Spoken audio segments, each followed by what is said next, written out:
a situação mudou. O senhor está à frente de um grupo hoje, de uma empresa, que ela representa algumas marcas de veículos, de caminhões, tem o setor de representação de peças também, de oficina.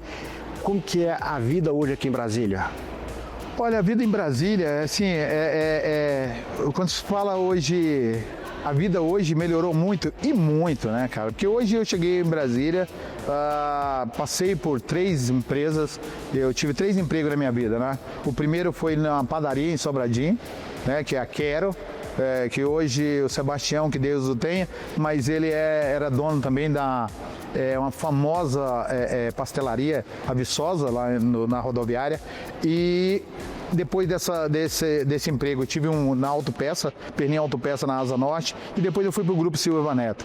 Dali do Grupo Silva Neto que surgiu a oportunidade de eu deixar o Grupo Silva Neto e sair para montar a primeira empresa numa sociedade. Essa sociedade não deu certo e aí veio também em 96 a oportunidade da gente construir essa empresa, que é a Tagua Motos, entendeu? Construímos em 96 em Taguatinga Sul, no Pistão Sul, ali em frente o bombeiro e a caixa d'água, que era a referência ali de Taguatinga Sul. Então ali a gente começou numa loja de 360 metros quadrados. A recordação, né, do início do negócio.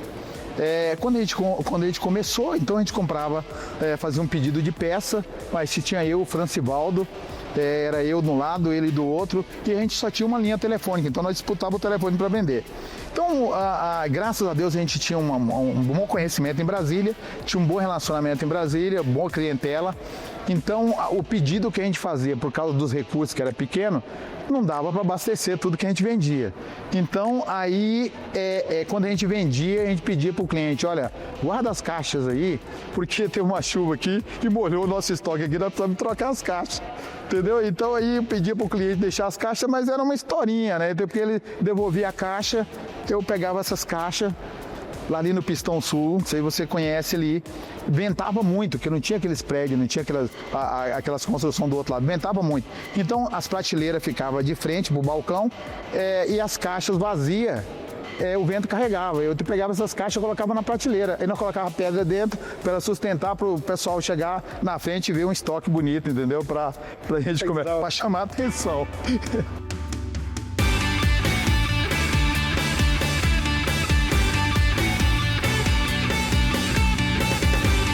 O senhor conseguiu construir uma história de sucesso, mas teve, além da esposa, que foi uma companheira, o senhor tem um sócio que já está nessa jornada aí de mais de 20 anos com o senhor, né? Mais de 20 anos. Esse sócio, para você ter uma ideia, a nossa trajetória começou no Grupo Silva Neto. Lá na Dinasa, quando ele trabalhava no financeiro e eu trabalhava no comercial. E ali, eu, muito jovem, ele já estava casado, já tinha filhos, e ele morava em Taguatinga, e eu mudei de Sobradinho e fui para Taguatinga.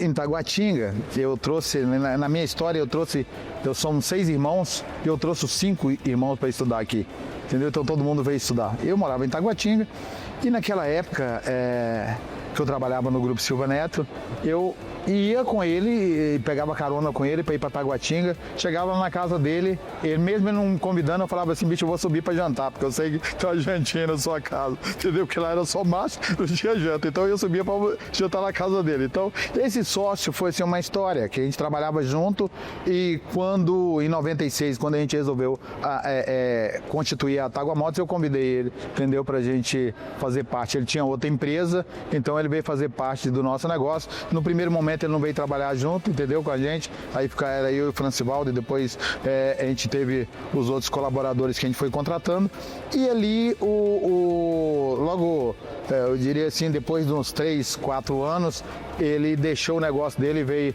fazer parte do nosso negócio, e nós estamos juntos até hoje, entendeu? O empreendedor, ele tem uma característica que ele consegue ver no mercado ali o momento de mudar, de direcionar a empresa para um novo segmento. E o senhor teve que fazer isso por 2 vezes, né? Teve um momento que, quando a gente montou a empresa, qual era o foco? Era a distribuição de peças. Distribuição de peças sempre no segmento de diesel. Caminhão, ônibus, caminhonete, então sempre foi nesse segmento. Só que nós descobrimos que logo em seguida houve um incentivo fiscal em Brasília naquela época, e todos os distribuidores das grandes capitais, São Paulo, vieram para Brasília para fazer a transação aí, triangulação de vendas utilizando esse benefício. Aí eu descobri que falei, cara, se eu for continuar concorrendo com esses grandão, eu vou me acabar aqui, entendeu? Então vamos mudar a direção da empresa. Vamos para a parte de serviço, entendeu? E aí a gente direcionou a empresa ali dos 360 metros quadrados, colocamos mais uma loja do lado e colocamos serviço. Começamos a prestar serviço. Criou uma amizade muito grande com os vizinhos. Sim, uma inimizade, porque tampava a rua tudo de caminhão, de ônibus, de caminhonete, mas os vizinhos suportou a gente lá um bom tempo, entendeu? Foi quando a gente transferiu de lá, a gente veio aqui para 1.600 metros quadrados. Eu lembro que depois na contratação, nós temos aqui um colaborador que ele era chefe da oficina e o nome dele, Guerreiro, é Brigadeiro. E ele dizia para mim assim, cara, eu não aguento mais esses 700 metros quadrados aqui, você precisa de arrumar uma área maior. E aí a gente, na época do governador Roriz, ele arrumou uma área para mim aqui de 800 metros. A gente veio por 800 metros, aí ele falou assim, olha, 800 metros já não está dando, tem que aumentar.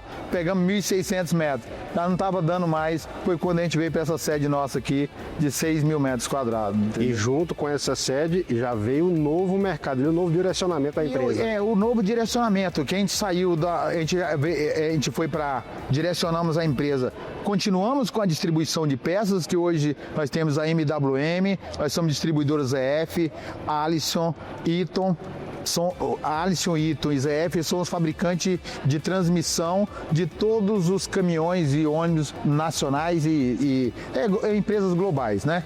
E nós somos também distribuidor de peça MWM, distribuidor de peça Mérito, distribuidor de peça Camis. Então são as montadoras, os fabricantes que fornecem para montadores. E com isso, a indústria, a Marco Polo, que é um fabricante de carroceria e fabricante do Volare, eles pediram informação sobre alguém em Brasília que pudesse representar eles, pudesse ser um posto de serviço deles em Brasília. E a MWM nos indicou. Ali começou a nossa trajetória na concessão de distribuição de veículos.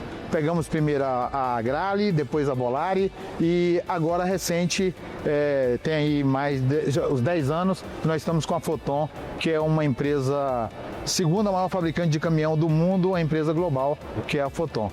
E o que poucas pessoas sabem é que o senhor fez parte também do desenvolvimento do modelo, do padrão dos ônibus escolares que rodam pelo Brasil hoje, né?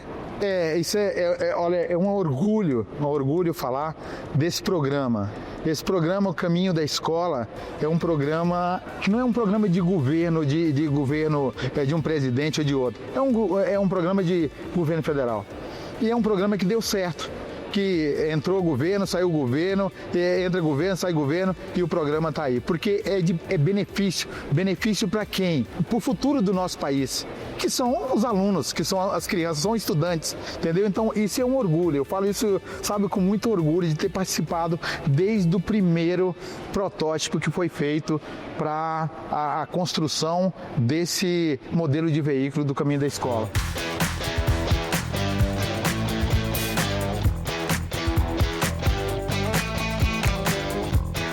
Aquele menino de 15 anos que saiu franzino lá de Formoso e hoje tem empresa, tem história e gera emprego. São quase 500 empregos diretos e indiretos. Qual que é a sensação de poder ter construído tudo isso? Olha, às vezes assim, a sensação é de cada dia mais responsabilidade. Porque no momento que a gente vive no nosso país, a gente é os altos e baixos, né? Eu lembro que a gente já passou por várias crises. A de 98 eu achei que a gente não fosse passar por ela. Ela ia ficar junto com ela. A responsabilidade é de você dormir e dizer o seguinte, cara, tem muitas famílias que dependem da gente. Então, como a gente não tem investidor por trás, é fruto, isso aqui é uma gratidão a Deus, primeiramente, porque é Ele que nos orienta e nos coloca, entendeu, no caminho de tocar o negócio e da força do trabalho do nosso colaborador. Isso aqui é fruto dos colaboradores. Foi eles que fizeram essa empresa. Fui eu. Foi eles que fizeram. Então eu tenho que ter a responsabilidade de manter isso e de não saquear ela, entendeu? Para para viver uma vida de luxo, de ostentação. Não, pelo contrário, eu tenho que reinvestir aqui dentro, porque é uma responsabilidade que eu tenho com meus colaboradores. Foi eles que fizeram, então eu tenho que manter essas famílias aqui.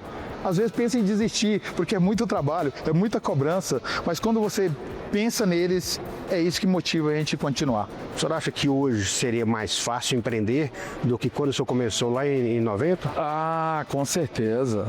Hoje você tem a tecnologia ao seu favor. Lá antes era tudo braçal. Você lembra que eu te disse lá no início, era um aparelho de telefone. Hoje você tem uma central de telefone aqui que você manda ela fazer as ligações, os robôs que faz a ligação, que faz negócio. Você tem aí o Mercado Livre, você coloca lá no Mercado Livre, nas redes sociais, você está vendendo. Antes não, amigo, a gente pegava um talão de pedido, saía daqui para o oeste da Bahia, entendeu? Até você voltar, entendeu? Com pedido para fazer a nota na mão, entendeu? Para faturar, para mandar essa mercadoria lá para o oeste da Bahia, ou aqui para o noroeste de Minas, entendeu? Que é a região que a gente atende. A dificuldade era muito maior, né? Então, assim, hoje a facilidade...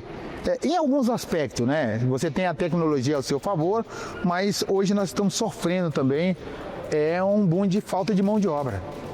Né? Na nossa região, hoje a gente tem esse problema. Mas a vida está mais fácil, bem mais fácil. Qual que é a dica que o senhor dá para quem quer empreender? Não é só maravilha, né? Cara, quanto problema, quantas dificuldades que você passa durante esse período que foi de 81 até hoje e no empreendedorismo de 96 para cá. Assim, na hora da dificuldade, primeiro você tem que ter um apoio, né? Que é a família te sustentando aquilo ali. E outra é Deus, cara. Eu acho que você tem que crer em alguma coisa. Então, eu creio em Deus. Então, Deus é Ele que me move. Na hora das dificuldades, na hora que eu falo assim, cara, será que... Olha, eu vou contar uma historinha pra você, que teve uma época que a gente passou tanta dificuldade. Eu cheguei na frente do Santíssimo e disse, Deus, se é da vontade do Senhor, amanhã, se fechar as portas, para mim tá tudo bem. Só que quando amanheceu o dia que eu vim trabalhar, poxa, Deus me deu outros ares. E, cara, prova disso que a gente está aberto até hoje, entendeu? Então, assim, são momentos também de fraqueza e a gente precisa de fortalecer. Onde que a gente vai fortalecer? É na família, é em Deus, nos colaboradores e a graça dos clientes confiar no nosso trabalho, entendeu? Porque sem um cliente não tem... Eu sempre digo para os meus colaboradores, você não precisa de fazer gracinha nenhuma para mim. Você tem que fazer gracinha para quem paga seu salário. Quem é que paga seu salário? O cliente, entendeu? Então o que você tem que fazer? Você tem que atender bem quem paga teu salário. Então aqui, quem é o dono da casa, quem manda aqui é vocês, são nossos clientes. Para resumir a história do senhor, daria para utilizar 2 palavras? Fé e suor? Fé e suor. É isso mesmo, Rodrigo. Fé e suor. Pé na tábua, amigo. Não pode desistir, tem que ter coragem. Assim, há momentos que a família cobra muito de você, da sua ausência, mas quando você entende que tem algo maior por trás disso, que eu disse para você, que são as famílias que dependem da gente, entendeu? A gente precisa de ter cautela. E nunca abandonar também a sua família. Mas eu sou muito cobrado em casa. E eu tô doido para aposentar, pelo menos da área da educação, para eu poder cuidar dos meus netinhos. Eu quero curtir meus netinhos, entendeu? Esse é um desejo, é um desejo que netos e curtir um pouquinho da vida também, né? Curtir também um pouquinho da vida, é isso aí, Rodrigo. É isso. Obrigado por dividir a história do senhor com a gente. Eu que agradeço, entendeu? A história não é muito bonita, mais sofrida do que bonita, entendeu? Mas eu agradeço você pela confiança.